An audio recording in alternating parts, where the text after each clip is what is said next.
if you were actually concerned with political violence in the US, of the two major political parties, are there ways in which they're enabling this?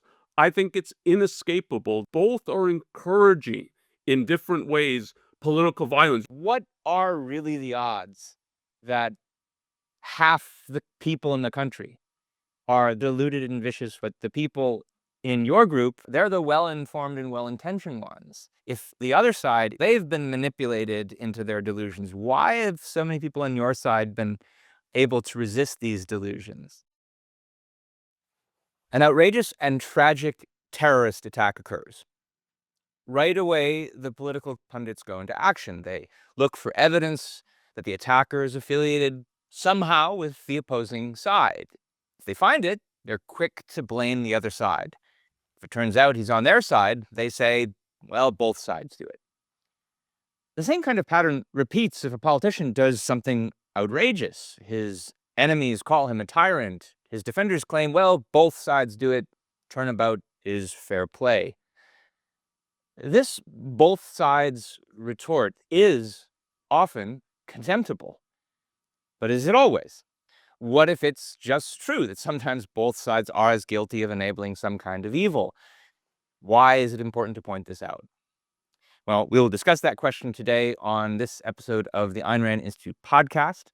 I'm Ben Bayer, fellow at the Ayn Rand Institute, and with me is senior fellow Onkar Ghate. Welcome, Onkar. Hi, Ben. Onkar, we're going to argue today that, yes, sometimes it can make important sense to blame both political camps in our current culture for having the same kind of vice, but to cancel any mistaken implications of what we're saying, I think it's good to get on the table that what it first means to talk about both sides and when it is and isn't appropriate to blame them. So I think the phrase that we're talking about today is sometimes called both sidesism or both sidesing. You see a lot of people criticizing this retort on social media. What I think it means is criticizing the drawing of what they call a kind of false moral equivalence between two competing parties, saying that they're in principle just as bad as each other. And I think it's important that sometimes it's right to criticize this retort, that sometimes it's irrational to posit a kind of false, in principle, moral equivalence between two parties. You can see clear cases of this in the history of various debates about foreign policy. For example, you saw a real manifestation of this kind of retort after 9/11, when the United States was attacked by Al-Qaeda. And on the left, you often would see people who were critical of American foreign policy and particularly critical of the Bush administration's response to 9/11 by saying basically, we brought this on ourselves, it's blowback, therefore we don't have the right to respond. And I think even though they didn't see that there was, exact comparison to be made, an exact equivalence to be made between the United States and Al-Qaeda, they still thought, in effect, that we're in principle the same as they were, and that's why we didn't have the right to stand up for ourselves. That's a false moral equivalence, and if somebody says both sides are just as bad in that kind of context, it makes no sense, and it's dishonest and unjust. But I think you see similar kinds of attitudes taken today by various left-wing commentators, sometimes right-wing commentators, about the war between Russia and Ukraine, in effect saying both sides are to blame for this war, or between Israel and Hamas. Zoran Mondani, the candidate for mayor in New York, released a prominent social media post a few weeks ago where he basically said, it was on the October 7th anniversary, he said, Hamas is guilty and evil, but Israel's also engaging in genocide. So in fact, both sides are to blame for this kind of conflict. And that's a contemptible thing for him to say. Onkar, how do you think about this charge of false moral equivalence, and when it's a real charge that someone is falsely equating them? How do you think about that? Yeah, if you think of part of what it's trying to do, it's trying to whitewash the real evil by pretending that, well, both sides are equivalent. If you're going to criticize, you have to criticize both sides. And with Hamas, Israel, there are things to criticize about Israel. So what the solution is not, oh, only focus on one side and condemn them and treat the other as though they're completely innocent, and so, which is not the case. But what is often what is obscured is Israel deserves some criticism, but not because they're the equivalent of Hamas, but their policy towards Hamas deserves criticism. They were one of the original people who funded Hamas. And so their foreign policy, like, is to blame, but not in the way that people say is that they commit genocide or want to commit genocide in the way that Hamas wants to wipe out Israel and Jews. But there is something to blame. So the false equivalence, or the equating of it, is to escape the actual work of thinking about the parties involved, the dynamics, and what's causally and morally responsible here. It's the same in regard to 9/11. The problem with criticizing the US following 9/11, um, is not, oh, how dare you criticize the US? It's what they were being, or what we were being criticized for. So what was the pretense was, we've been too aggressive in the Middle East. We've made a shambles of it. And the blowback is they're rightly sick and tired of us. And this is finally, they've reached the last straw. So they've flown planes into the World Trade Centers. That's a complete fabrication of what actually happened. But our foreign policy is partly to blame for, not at least causally. It's not like morally we brought this upon ourselves, but causally, it's in the Middle East. It's rather we were a paper tiger. And when you look at the rhetoric of someone like Osama bin Laden and Al Qaeda, that's exactly how they portrayed the U.S. There will be easy to defeat because at any attack they run away. And they've run away from the Middle East, and now if we attack them on their homeland, they'll cower even more. And so there was our foreign policy, and unfortunately our foreign policy did convey that we were a paper tiger, and when push came to shove, we wouldn't do anything. We didn't do anything with the Iranian hostages. We even, like with Reagan, had an arms deal with Iran to try to free hostages later, which was the big Iran-Contra scandal. We didn't do anything when they first attacked the World Trade Center, and so they took from that a lesson that unfortunately there was some reason to take, is that we were a paper tiger. So there is a reason to criticize our foreign policy, but not because we're the equivalent of Al Qaeda and we want to just butcher innocent people. So, but that's what the both sidism paints it as. Yeah, they're basically morally the same. And so you don't really have to look at the details because you already know they're both basically in the same camp. And that's not true. And it's a smear and a way of evading the actual moral issues. I think you see the same kind of false equivalence drawn in various controversies regarding domestic policy and political philosophy more generally. I think, for example, of the way a lot of people think about the capitalism versus socialism debate. Uh, there are those who don't think it's important to take a side, that both of them are just one kind of oppressive ideology or another. Here, I'm thinking in particular of the many reactions after the assassination of the United Healthcare CEO, not necessarily from people who think of themselves as socialists, but because he's a capitalist, there's still some apology to be made for what the killer did. That again, like the company brought it on itself, and I think it's more in this sort of uh, thinking about the debates about the major conflicting systems in political philosophy. That's what Ayn Rand was thinking about when she said the following thing, which I think also generalizes to the broader issue here about conflicts in principle. And many people remember one of the lines from this passage, I think, because it's so poetic. She says, "There are two sides to every issue. One side is right and the other is wrong, but the middle is always evil.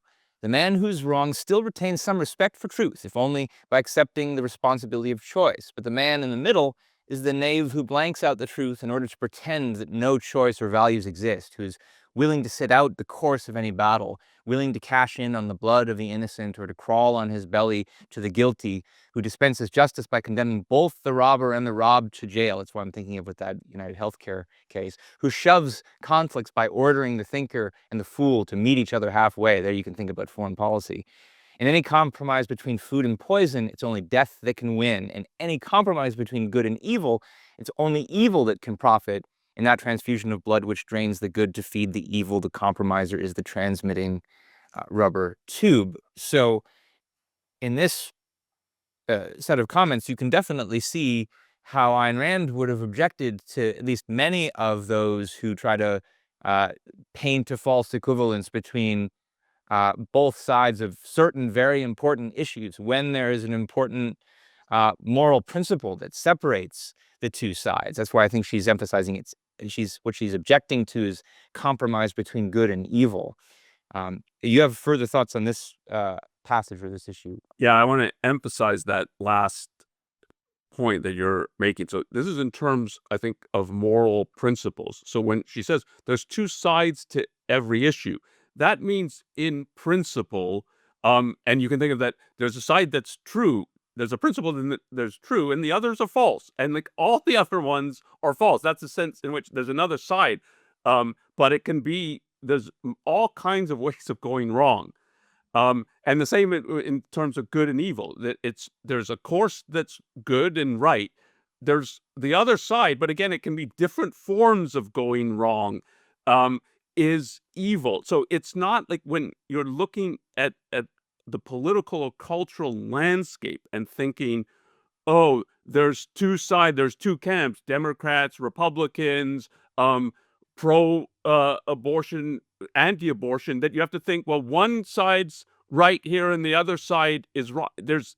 If you resolve the issue in terms of principles, then you can do that. But often all the groups are unprincipled or share the same principle, and there's superficial variation. But when you see it in terms of principles, you see, yeah, that's just a superficial variation. So if you think of when she said there's two sides to every issue, if you think of some of how she carved up the world, it will make it clear, I think. So if she'll say there's reason versus mysticism, and in that sense, you can say there's two sides, and the one side that is good and right and true is the side that is pro-reason, and all the forms of mysticism are on the other side and are bad.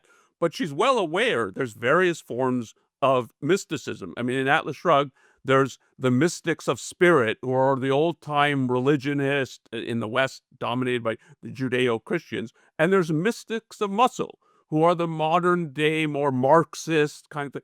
And from a certain perspective, you can think of, well, these are two camps, two sides, and often they will be in conflict with one another in a certain kind of way. But she puts them all together as well. Yeah, but this, in the end, those differences don't really matter. What matters is they're all on the side of mysticism and against reason.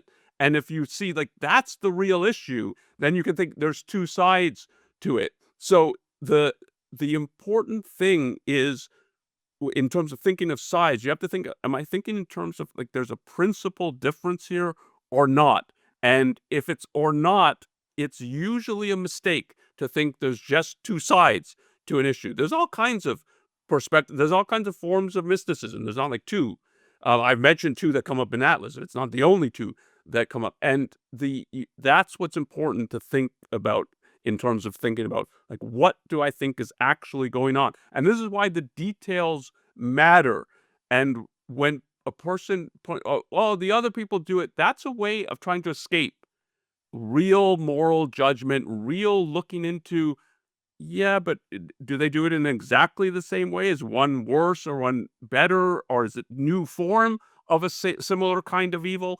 And all those things matter a lot if you're concerned with truth and if you're concerned with what's good. Yeah, so let's talk about some details, and especially keeping in mind what she means by what's wrong with trying to straddle the fence between two sides. That's not what everyone's always doing when they make these kinds of observations. So, um, as you mentioned just now, it's often the case that when somebody is trying to criticize both sides, they're trying to dodge some responsibility that their own side has. I mentioned at the beginning, you see this often happening after terrorist attacks. You see it happening after some kind of political scandal. And yeah, there I think it's when one of the sides is saying, well, it's just both sides. You've got to think about, well, what is this one side trying to get out of? Um, uh, and then people will rightly criticize them for that. And I want to look at examples of that because there can be good and bad criticisms of it. Um, because if there's a real equivalence between the two sides, if, as you say, they both manifest the same principle, it could be that somebody's pointing out who's not loyal to either camp that they observe this equivalence, and it's just objectivity demands that it's true. Of course, that's not always the case, and I want to look at this basically those same two kinds of examples, and how they've been talked about just in the last year in America. Political violence and the political controversy I have in mind is the one about free speech. In this case, they're connected because we had recently, of course, the tragic shooting of Charlie Kirk, where that then occasioned a whole debate about the role of political violence in America, and then free speech controversies arising because of it, because people said things about Charlie Kirk, and there were questions about whether they should have said it and whether they should have the right to say it. So let's talk first about political violence. So the interesting thing to note about the both sides are doing it, and then the criticizing people who say both sides are engaging in political violence is something that happens on both sides. And so on the left, for example, back in June, you'll recall there was a Minnesota State Senator, Melissa Hortman, who was assassinated. And at the time, in June, you saw various left-wing figures, politicians, uh, decrying the idea that political violence was a problem on both sides. They clearly wanted to say, no, it's the problem on the right, because it looked like, and I think it was the case, that someone on the right is who is responsible for committing this murder. Chris Murphy, senator from Connecticut, June 15th, said, yes, Republicans have also been the target of inexcusable violence, but this isn't a both sides issue. For the last 5 years, MAGA has been bathed in political violence. So disavowing that it's both sides, blaming the other side for saying that it's both sides in an attempt to get out of it. And, you can posit that maybe some were claiming that it was a both sides problem just to excuse the fact that someone on the right was responsible for this. Likewise, on the right, after the Charlie Kirk shooting, when it turned out that it was in fact somebody on the left who assassinated Kirk, you then had right-wing commentators bemoaning the fact that the other side was saying, no, this is a problem on both sides. Greg Gutfeld on a Fox show said, since Kirk's death, there is no both sides. Batya Ungar-Sargon in a tweet says, the reason the idea that both sides commit political violence is so offensive is not only that it's false, it's that it reassigns to the right to half the guilt of a crime committed against them, while not one Democrat has apologized for the rhetoric they shared with the killer. So both sides here are decrying the both sides accuse that the other side is using. That itself should be interesting.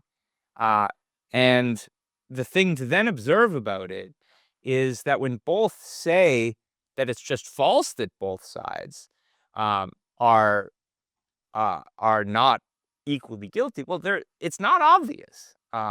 It's certainly true that, like, in the last year, there have been some prominent examples of left-wing violence, notably the killers of the United Healthcare CEO and of Charlie Kirk. But there have been scientific studies of this, and the data is never perfect. But like, there's a study by the Cato Institute, Alex Narasta put together, basically categorizing the number of killers by political ideology going all the way back to 1975. And since 1975, they count 114 right-wing terrorists, 49 on the left. That's if you exclude Islamism. There have been a lot of Islamist attacks. 9/11 really distorts the number. We'll have to come back talking about how do you categorize Islam there. Um, and people have criticized the Cato study, saying that in the last, since 2020, there's like 4 of the 12 right-wingers maybe aren't right-wing. I don't find their arguments entirely persuasive in each case, but even if those 4 aren't right, it's still about the same. And the whole study is really purporting just to show there's a small amount of political violence, and so it's difficult even to measure, which side is more prominent, since we're talking about such small numbers in the first place. And obviously, who's more dominant, goes back and forth over time. Like in the 60s, clearly, which wasn't counted by this study, the left was obviously the one that was more responsible for violence. So all the Weather Underground bombings and everything like that. But then, of course, you think about the 1990s. You've got the Oklahoma City bombing by Timothy McVeigh. You've got all the attacks on abortion clinics. And so, from time to time, which one is more dominant tends to vary, but there's definitely been a back and forth. And it's just, I think it's non-objective to think it's obvious that one side or the other is the one to blame. And what do you think, Onkar? Yeah, it's non-objective, and there's a way in which it's the whole argument is dishonest, I think, in the sense that we're gonna have this scorecard, and then if, oh, this shooter or this assassin, if it turns out we can put him on the right or we can put him on the left, then if we tally it up, your body count is higher than ours, so you're the real culprit. And if you were actually concerned with thinking about the phenomena of political violence in the US, and just if we put it as thinking of the two major political parties, the Democrats and the Republicans, are there ways in which they're enabling this? I think if that's what you were looking, and you were actually concerned with looking at it and looking at what they're doing, I think it's inescapable that they have both. Or it doesn't mean in exactly the same ways, but if you're at a level of where your two major political parties both are encouraging in different ways political violence, you've got a big problem. And that's the big issue, that like you've got both parties who either look the other way or encourage. And just to take two of the major episodes in regard to this, if you think of the BLM protest and the weeks and weeks and weeks of rioting, of destruction of businesses, attacks on police buildings and headquarters and so on, and the way in which it was dismissed or excused or whitewashed, downplayed, not reported on very much by both like sort of Democrat leaning people, but Democrats themselves as a political party. And so that is, it's making it that because we have some sympathy for your cause and for what you say you're after, so we'll tolerate you resorting to violence and destruction and rioting, and we won't say much about it, we'll look the other way, or we'll even excuse it. That is a recipe to get more political violence. It's to encourage, because you're giving people the idea, yeah, this will work. This is a credible way to try to achieve your goals. And then if you think on the other side, and then here it's thinking of like two major parties. That's what it means to say. So then not the Democrats, but the Republicans. The way in which the January 6th pardons were done, and the attitude of the whole now all of a sudden we're okay with this. If Democrats had pardoned some of the people who attacked police and so on, they would have paid. The Democrats are anti-police and so on. If their guy does it, then it's, oh, okay, all of a sudden we're okay with this and so on. And if you're giving pardons and some like pardons to people, some of them, one of the reasons they were sentenced, what you could say that's a pretty severe sentence, is they had long criminal records. So if you look at that and say, okay, well, but you can do that, and if our guys get into power, we'll pardon you. You don't think that encourages political violence? And that's the story in America today. And anyone who's like, oh, well, both sides do, well, that makes it okay. It's true that both, in this sense, not in exactly the same ways, but both sides are encouraging of political violence, unfortunately, today, both parties. And that's to the detriment of America as a whole. Yeah, I just want to say on the January 6th issue that we've done podcasts on this topic previously. If anyone wants, more information on why we process that event as an act of political violence and how we respond to the various conspiracy theories that try to diminish it. So look further on our YouTube channel about this. But Onkar, you also wanted to say something about the treatment of Islam and its association with one party or another. For example, I read an article in the Federalist where taking a look at that Cato Institute study, saying, well, the Cato Institute brackets away the Islamic terrorist attacks as though they're neither left nor right, then compares what's left of the left or right. But they argue, yeah, but isn't the left really what's responsible for encouraging Islamic violence in the world today? I mean, what do you think of that?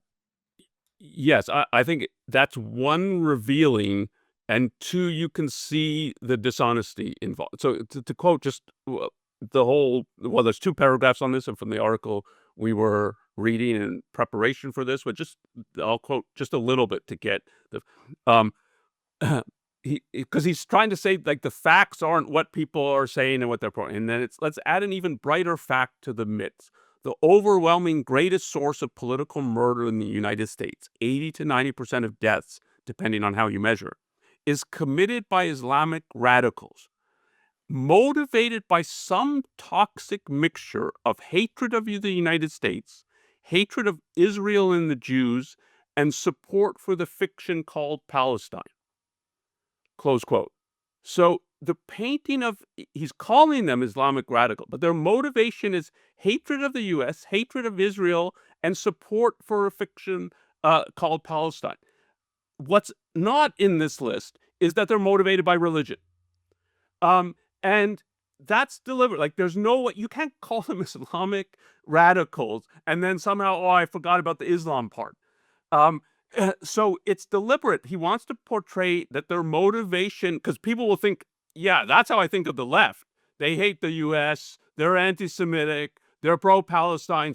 So we'll put Islamic terrorism as, if it belongs anywhere, it belongs on the left. But that's ridiculous because it's a whitewashing of their actual motivation. And if you put that they're religiously motivated, they're committed to their religion, they want to see it enacted, including that it has, I mean, crucially, that it has political power, that their goal is an Islamic totalitarian state and then a whole world.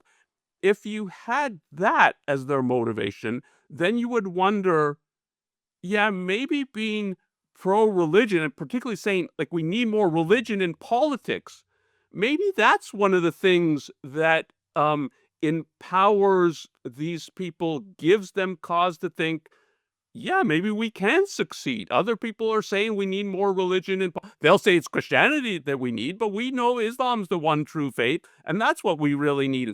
And then if you look post 9/11, it's both Democrats and Republicans, or here you could put it, liberals and conservatives, were really bad in regard to Islam.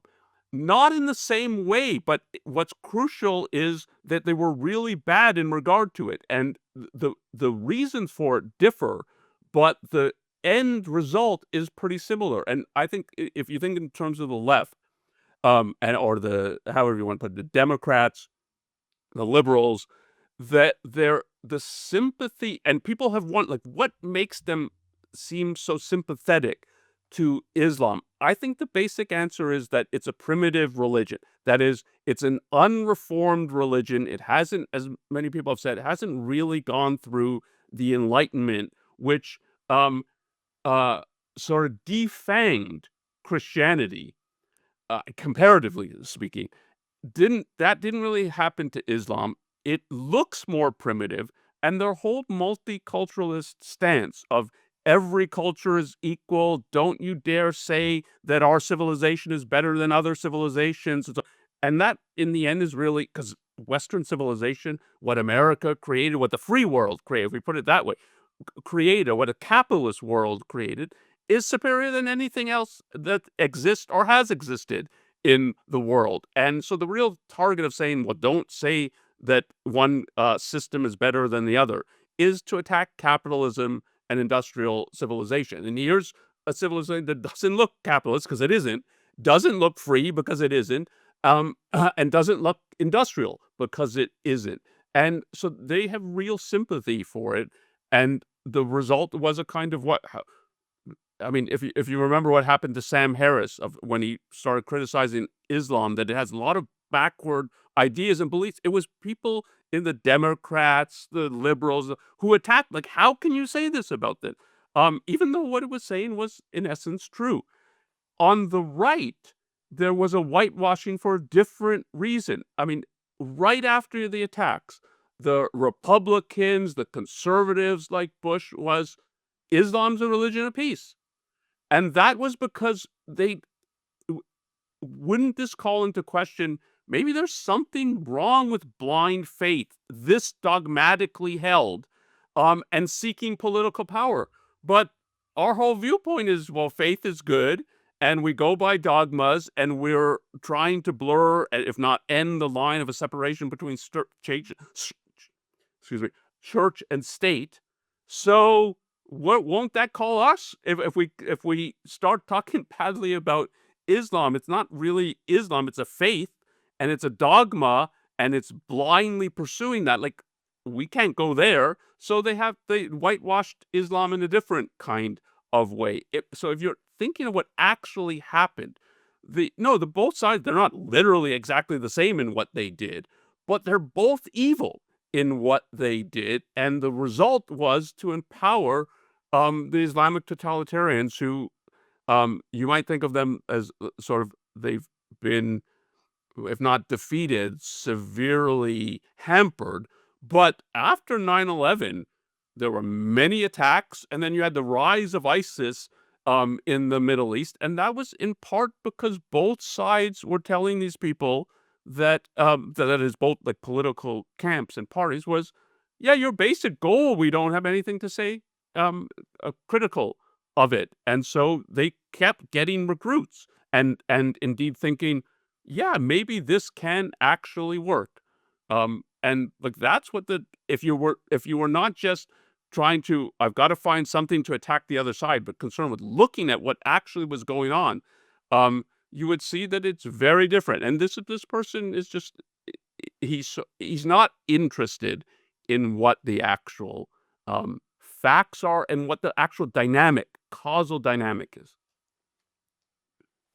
Yeah, so let's talk about how this manifests in various debates about free speech, and these are, I think, related topics because free speech is what is in effect under attack whenever, or very at least very often, when there's political violence that's occurring, and then those who want to restrict free speech are proposing that the government be responsible for taking over the terrorist's job. So again, you see the both sides claim coming from both the left and the right, and you see both the left and the right criticizing the other side for saying that both sides are to blame when they're not just saying it's the other side.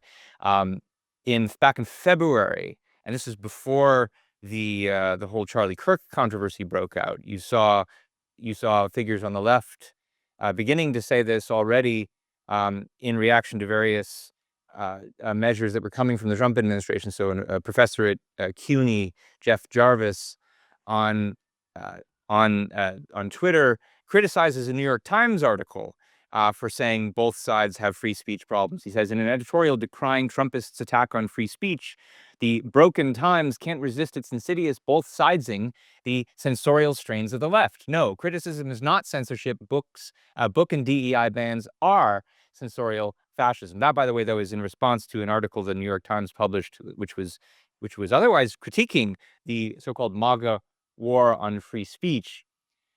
And then after the Charlie Kirk shooting, uh, and after the Jimmy Kimmel controversy that stemmed from that, where Kimmel says something unkind about and inaccurate about MAGA supporters and how they might have been connected somehow to the killing of Kirk, and then Trump decides to threaten basically the revocation of ABC's license. You see some people saying, well, both sides are engaging this kind of criticism, not just Trump, but the Democrats. And you get the response then from people on the right saying, no, it's not both sides. in spite of what Trump is doing. Curtis Yarvin, a prominent intellectual on the kind of alt-right, says, you simply can't compare. Trump made a comment about a comedian who put a straight-faced lie about murder on the air to the Biden administration ordered the systemic censorship of social media.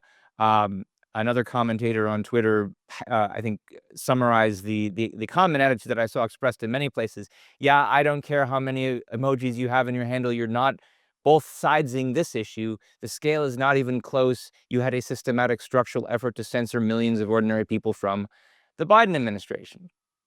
And so you have both sides there claiming that it's not both sides, that only one side is the one that is more dramatically responsible for free speech violations. Of course, it's always the other side that they're on that's the more responsible one. And in each case, you could argue, well, they're trying to distract from their own side's attempt to restrict free speech. It's notable that the attacks on both sidesism about free speech from the right were most prominent after Trump is actually attacking Jimmy Kimmel, actually threatening to take ABC's license away by way of Brendan Carr. And we did a whole other episode on that. But in this case, both sides seem to be ignoring quite a lot of the relevant data. So the leftist criticism of both sides says, well, all the left was doing when Biden was engaging in his social media jawboning was criticizing the way social media companies were moderating their content. Well, that's ridiculous. Just like the left now rightly claims that when Brendan Carr says, that's a nice license you've got there, it would be a shame if someone took it away. That's an implicit threat. And there's all kinds of ways in which the Biden administration had the power of life or death over various companies regarding regulatory approval of mergers and whether antitrust suits were going to go forward, where the fact that they're criticizing the way these social media companies run things is amounts to an implicit threat and has to be taken as such. So you can't just dismiss it like that.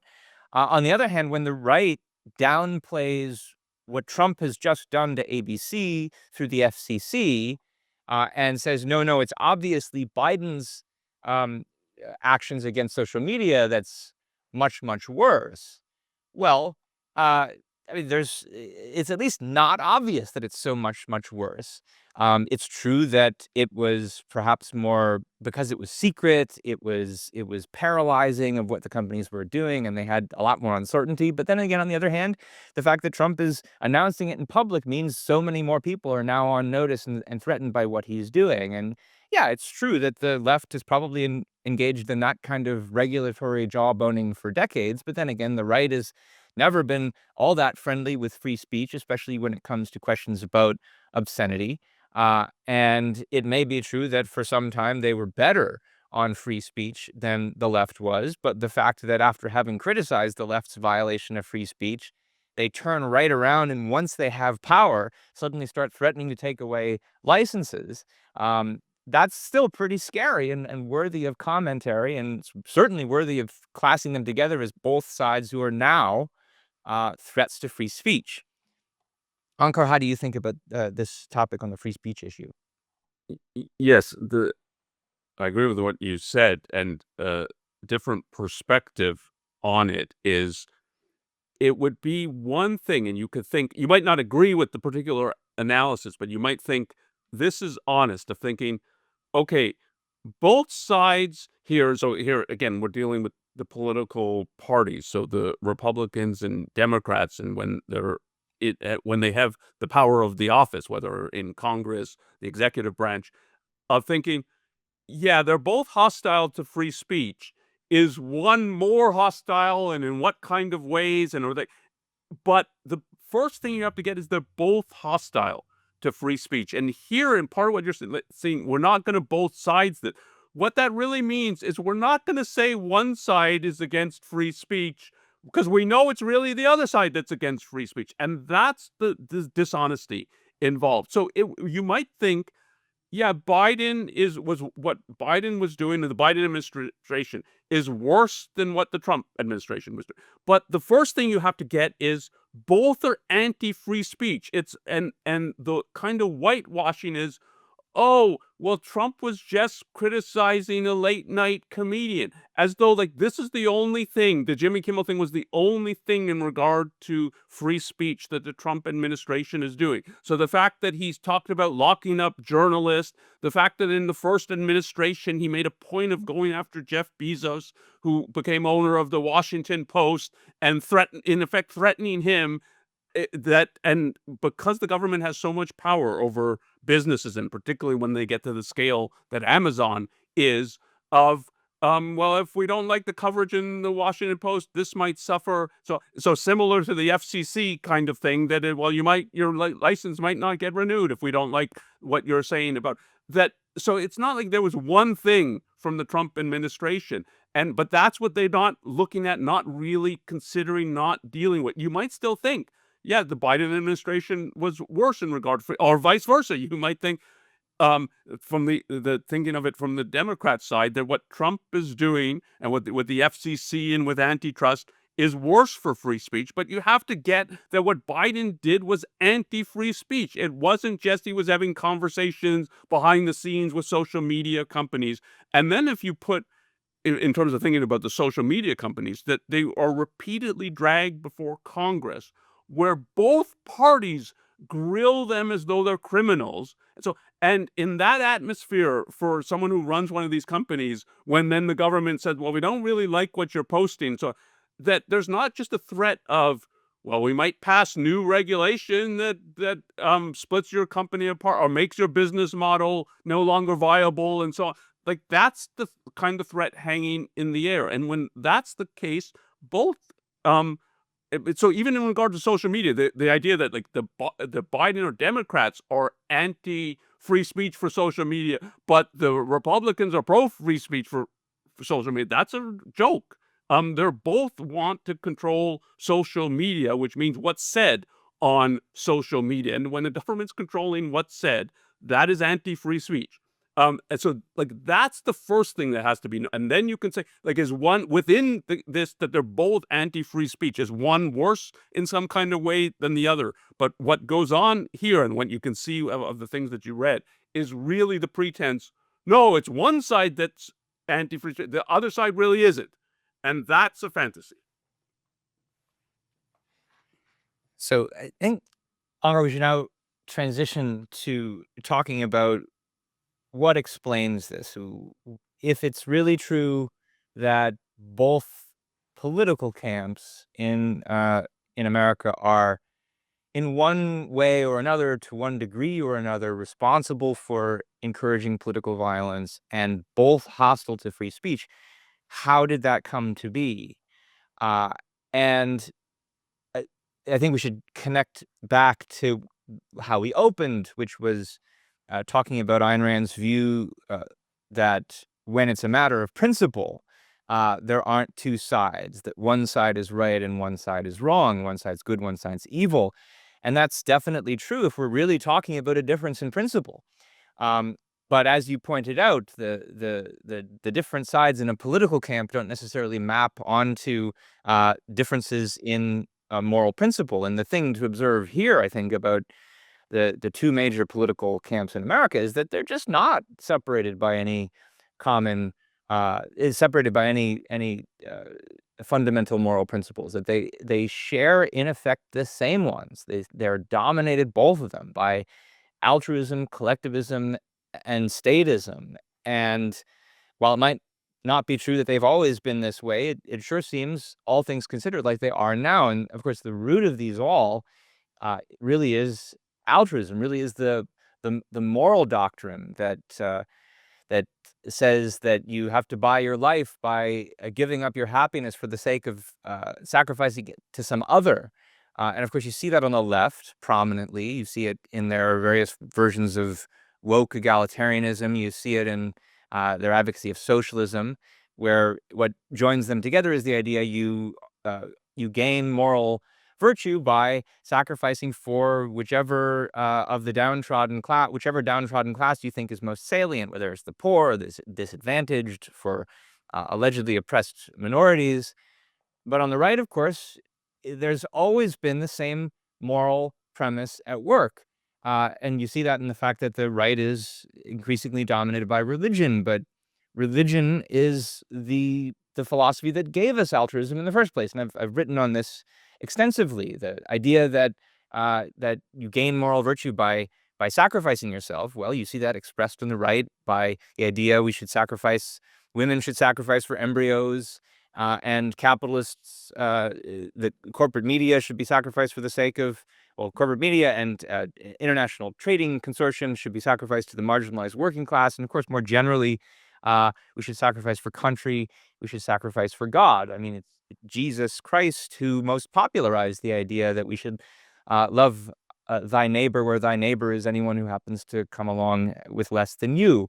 The left gets that from the right. And so when that's the dominant moral paradigm in both political camps, it shouldn't be a surprise that they should eventually coalesce around more or less the same political principles, around collectivism and statism and antipathy to individualism and freedom and free markets, because these then are values that they see as worthy of sacrifice for the sake of these higher goals, whether socialist goals or religious nationalistic goals. You might think that the right used to be more in favor of free markets. There was probably a brief period of time in the mid 20th century when that was true, if you think of someone like Barry Goldwater. But they couldn't hold on to that for long as they held on to altruism. And I think like the most elegant symbol of this is somebody recently put together a compilation of different speeches from J.D. Vance, our current vice president, where he comes out consistently from speech to speech against the interests of private companies, against free market economics. He says that Republicans shouldn't farm out their economic thinking to so-called libertarians.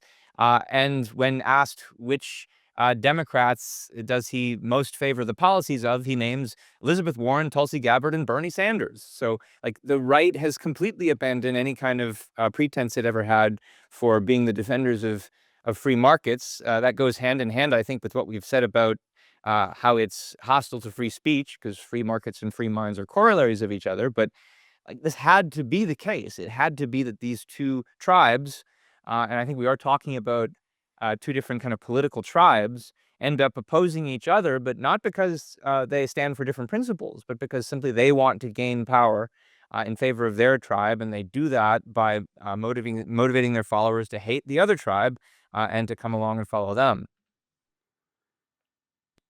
Yeah, so the connection to tribalism might not be obvious here, and in part of what you were saying, so you're painting them like, well, they've coalesced around the same principles, and you might think that, well, means, okay, well, they're sort of genuinely convinced by the same principles.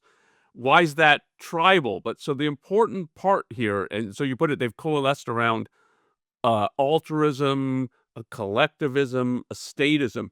None of these things, and I mean, this is what Ayn Rand argued, so it's not like we're going to argue that here. But the important point to grasp about these, or to look into these, is none of these doctrines can be justified by reason. You can't justify the sacrifice of your life to others, of the men of ability to the men in need, by any appeal to reason. Reason is a faculty of the individual. If you're going to push collectivism, you have to deny reason and the ability of each individual to think for themselves, to navigate their own life.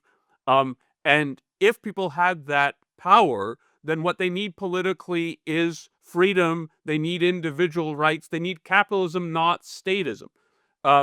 And so the approach of reason would do away with altruism, would replace it with the self-interest, or put it in the Declaration of Independence's language, the pursuit of your own happiness.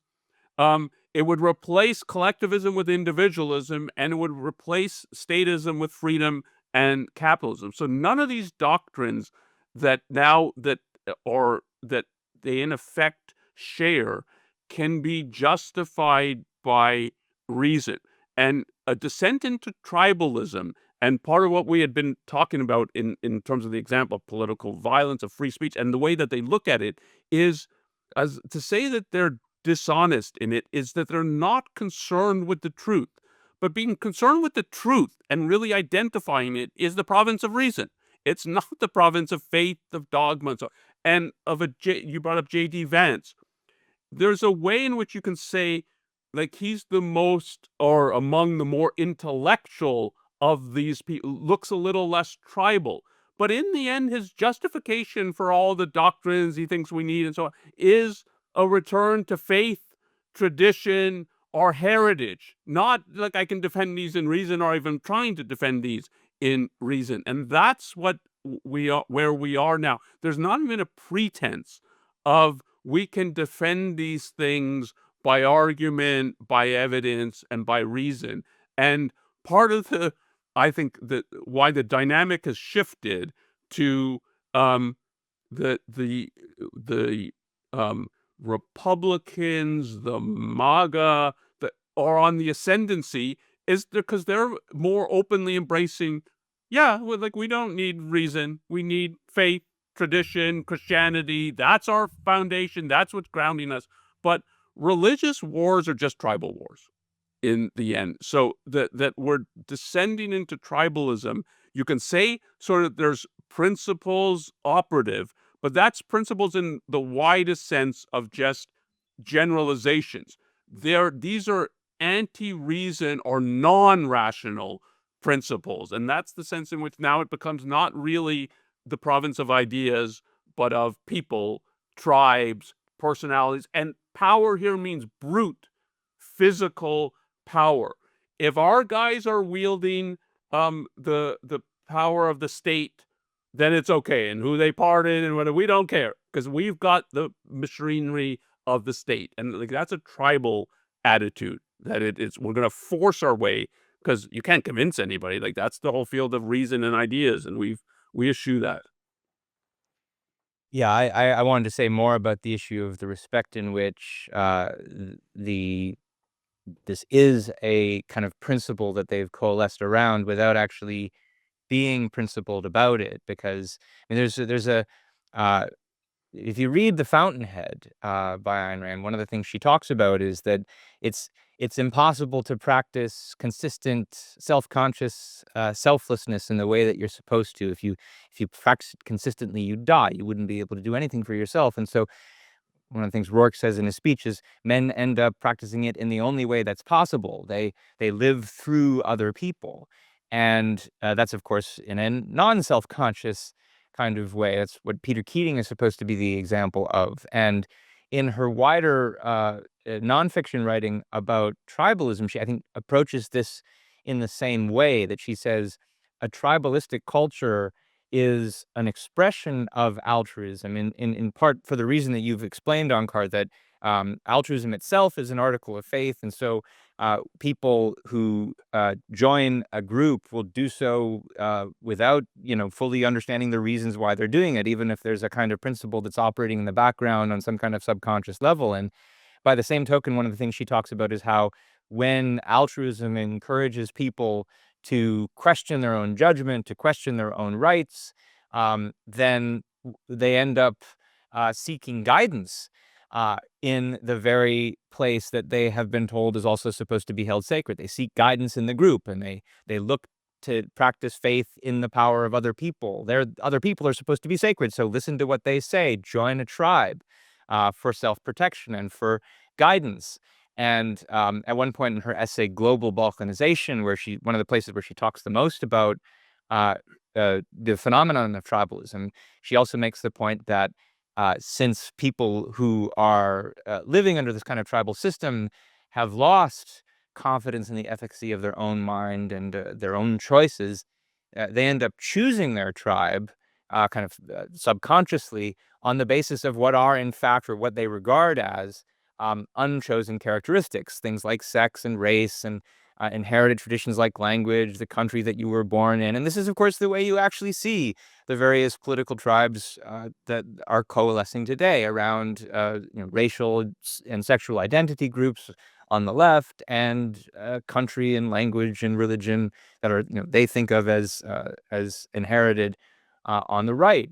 And in the meantime, the existence of the mixed economy, the fact that both of them are doubling down on statism and that there's decreasing room for free markets means that the government acts to sacrifice one group to another in the alleged name of the public good. But what that really means is one interest group is being pitted against another. And so people are then further incentivized to join groups out of self-protection. And in a culture like that, where nobody understands what justifies their group, they're joining it out of a kind of tribalistic faith, where they don't think that where they can't explain why the other side is wrong. They also then, of course, don't think that it's worth trying to persuade the other side to change their mind. They don't see the other side as human beings with individual minds of their own, and so it's then, of course, not a surprise that you should see both sides descending into increasing calls for political violence and the attempt to censor, because you don't try to persuade members of another tribe that you see as the alien other, you see as somewhat less than human. You go to war with them. And I mean, she often described the mixed economy as a kind of pressure group warfare, kind of a cold civil war, where that's the model is the way that tribes actually fight each other in primitive civilizations. There's a kind of retrogression from a modern civilization to a more tribal one, where once you lose sight of principles and where reason is no longer in charge, this is the way you expect. And so it's not a surprise then that we see both sides end up in one way or another, to one degree or another, supporting or enabling in one way or another political violence and being hostile to free speech, because they don't want to try to persuade people on the other side. So Yeah, I was just going to say that it's um important. So on the issue of that, both sides are tribal. If you think of what people are responding to, but responding to sort of in a blind, unproductive way, because they're responding to it in a tribal way. Um, I'm just if you think on the side of the Democrats, the DEI, the college admissions based on race/ethnicity, that they're defending, that people rightly feel like this is pushing us into group. Now what matters about me is the color of my skin, uh, uh, and and or the sort of my ancestry in regard to slavery, th versus what I actually do. That it's and people rightly feel like they're pushed into groups because it is pushing them into groups. The solution is not, "Okay, well, I gotta join a group and really stand up for them," but that's the dynamic. And if you look on the side of the Republicans, the immigration is so tribal, as though, like, if you're born in another country and wanna work here, there's something suspicious about you. But if you're born here and don't wanna work, okay, well, we'll try to give you handouts and so, like, that's part of what the Trump administration is doing. And it's such an atmosphere, just politically, of you're being pushed into tribes, and, like, you really are being pushed, and you have to try to resist it. And I think that, like, that's the last point we should end on, that it is real that you're being pushed into tribes, but no good will come of that. yeah, I wanna talk especially about how to recognize when that's happening and then how to try to resist it. And I often find it helpful to reflect on a passage in another essay of Ayn Rand's, A Nation's Unity, which she wrote in 1972. And of course, that's the title because she she talks in that essay about kind of phony appeals to national unity and what real national unity would look like, and how various aspects of the mixed economy are actually undermining national unity by pitting the different groups of people against each other. And there's this very telling passage where she kind of tells a little fictional story about somebody living in this system.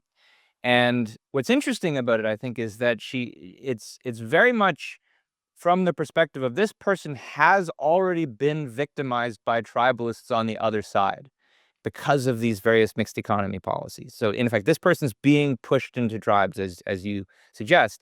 And she describes the process whereby they then end up doubling down on that tribalism by, in effect, creating their own, or trying to represent their own tribe in a tribalistic way. And like, I think this is interesting to think about from the perspective of, if this is a problem, the first step of solving it is recognizing that you have the problem. And here's how you might do it if you find yourself in the following kind of situation. So she writes, I'm skipping little portions of it here, but she writes, strange things happen to a man without a future. You begin to act like the type of man you had once despised. So the people on the other side who are doing this to you. When you hear a seedy lecturer at a group meeting declare that the Horatio Alger stories are a myth, that a man cannot rise by individual effort and ability, you applaud defiantly and belligerently. Oh, yes, you have joined a group. You have joined several groups. You do not know exactly what they stand for, but they talk of community action and mutual protection, and they denounce other groups. You do not know clearly which ones or why. And skipping a little, you learn to feel fear. You are afraid of your neighbors, of any human being. Skipping a little more, one day you discover that what you feel for men is hatred. In rare moments, you wonder what has happened to your neighbors. They were decent people once. You remember vaguely. They did not act like wild packs scrambling to get at one another's throats and pockets. You do not know how many of them are wondering the same thing about you. And I think that last point is critical, because it's clear that, like, these two groups are beginning to act the same way against each other. And it's important to recognize that's a real possibility, and that if you're in the orbit of one group or another, realize that might be the case, and that the other side, people on the other side, might have been pushed into it in the same way, which is certainly not to exempt or excuse their leaders. But another thing I'd observe is that, like, when you're in that tribe, and especially if it's because you've been sort of pushed into it, when you want to fight for it, it could feel like you're taking a principled stand against the other side. Um, but that could be a real delusion if you don't think about how it was you got into it in the first place, and what kind of factors pushed you into it. So, like, what are really the odds that half the people in the country they're the deluded and vicious ones, but the people in your group, or the other group, they're the well-informed and well-intentioned ones? What would explain half the country being this way, but not the other half?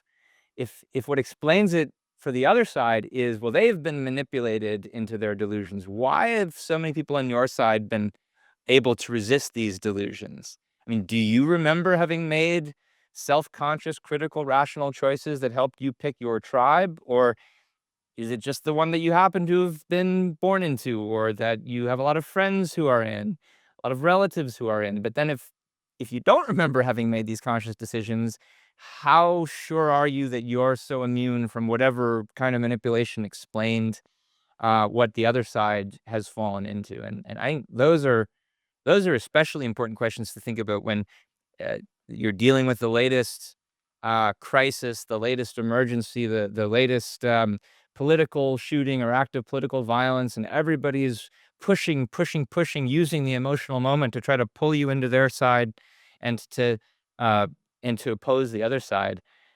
It's really important to stop and get some perspective on this issue. And part of the reason I wanted to do this conversation now, Onkar, is because we couldn't do it a month ago when the Charlie Kirk thing was happening, because now there's some space after that, and time to breathe and time to reflect. Yeah, I'll just say one last thing in uh, cl closing, for me at least. The If you're concerned about morality and genuine moral principle, morality begins at home. So if your first reaction is always, I want to criticize, denounce, attack the other side, I don't care what I'm doing or what my party is doing or what my group is doing, you're not actually concerned with morality, because morality, first and foremost, is about guiding your own actions, your own thinking, your own behavior. Like, if you have a proper morality, you should want to live up to it. And that's the first and primary issue.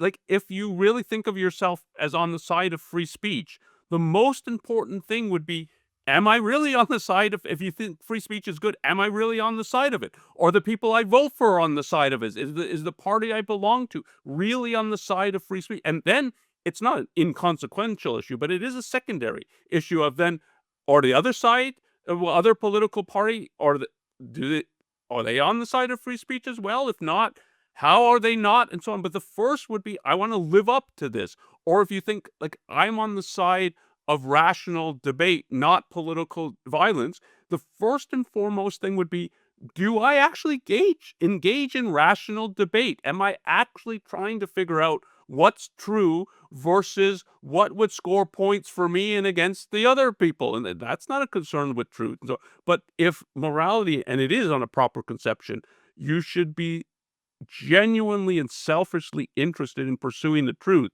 That's first and foremost about assessing your own behavior, not are other people honest or dishonest, seeking the truth or not, but am I, and then the people I'm involved with. And that, like that in the end is the antidote towards tribalism. It's you're holding yourself up to genuine rational standards, and a proper conception of morality, but which is not the altruist conception, is that's the standards you're holding yourself up to. And then that's what you would be crucially concerned with. Am I living up to what I think is good? Great note to close on. So thanks for that, Onkar. Let me wrap up by just quickly sharing with our audience a few resources to learn more about some of the concepts we talked about today. I'd like to recommend Ayn Rand's essay, Doesn't Life Require Compromise? That's available online. It's originally from her essay, her book, The Virtue of Selfishness. This is where she elaborates on what she means by there can be no compromise between good and evil on matters of principle. But then also two essays of hers on the phenomenon of political tribalism. The two places where she says the most about this are her essay, The Missing Link, which is in her book, Philosophy Who Needs It, and in her essay and lecture, Global Balkanization. There's a version of that online, but you can also find it in her book, The Voice of Reason. So thanks for joining us. If you like this, please subscribe, please comment, please share widely on social media so that you can help other people be aware of the problem of tribalism. And as always, send us email to newideal@aynrand.org if you have comments or questions or suggested episodes. Thanks for discussing this with me. A very important topic, Onkar. Yeah, thanks, Ben.